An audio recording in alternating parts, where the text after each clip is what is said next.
Well, Dan Sodergren is a digital marketing and tech expert. And Dan, hopefully you're going to explain exactly what this means, what this could mean for us. Good evening. Good evening. It's a strange one by the UK government. Not that it doesn't come from the right place, of course. We want to have as many laws as we possibly can to protect children. But it's an odd one that they're bringing this in. It's a revamp of course, their, I think it was a 2016 bill.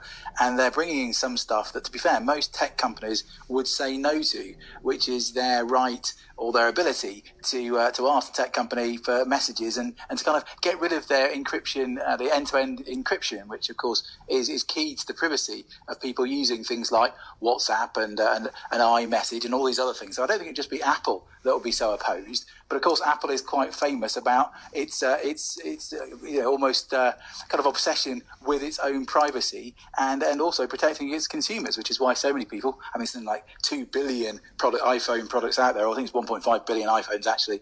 But it's a huge business for them. It's about 52% of their revenue, and they're the biggest company by valuation in the world. So it's not a small thing if they say they're going to pull out of the UK market.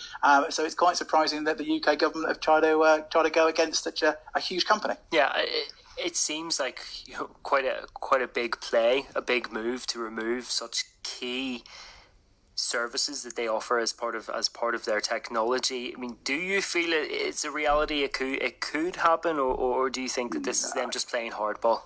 It's extremely arrogant by them. I'd love the fact that the government's had such powers over these global, let's be fair, global companies. It's a bit like getting onto a ship and then you're going in one direction and then one passenger says, "That's it, turn the ship around because I'm so important." But unfortunately, Britain is not that big, and I do understand that there are global security setups and there's other things, but it's quite amusing that this government is talking about phones, etc., especially with the thing that happened with Boris Johnson and WhatsApp and these other things. Exactly. In one way, they're saying, "Oh, we don't even have people that can get onto a phone," which, by the way, it's ridiculous. It's a terrible defence, and it can't be true from a technological point of view. We've also got people like, I won't say the names of the organisations, but they're very powerful organisations that can do clever things with phones already. So the government now coming up and saying, well, as the UK government, we want Apple to create a new rule for us rather than everybody else, even though we're pretending that our ministers can get the information off their phones. It seems a bit too ironic. Yeah, I mean, you're right. I mean, the timing of it just feels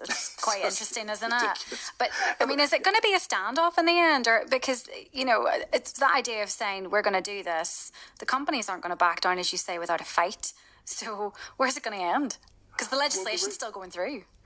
Yeah, exactly. And it's whether the legislation, of course, will go through, but also what do they do after that? Because, it's all very well having different laws, but you've got to remember, if it was somewhere like China, then Apple just would have to obey those rules.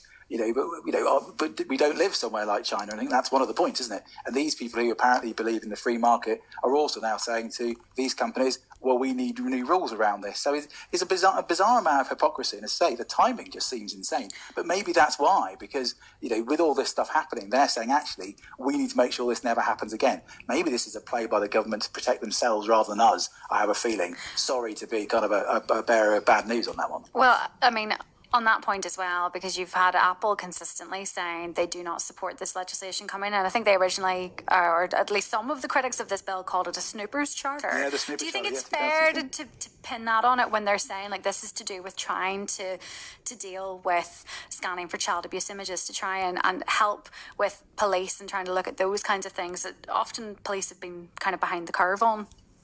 Yeah, again, I think we've got to be careful with this one because I think, can somebody think of the children? It always seems to be the play that you do when you want to bring in more draconian laws, and you always go on that kind of emotive stance, and that's how you get these laws passed. But also, the police do have powers. There are things that can be done. The Snooper Charter, as it's called in 2016, and now it's even worse.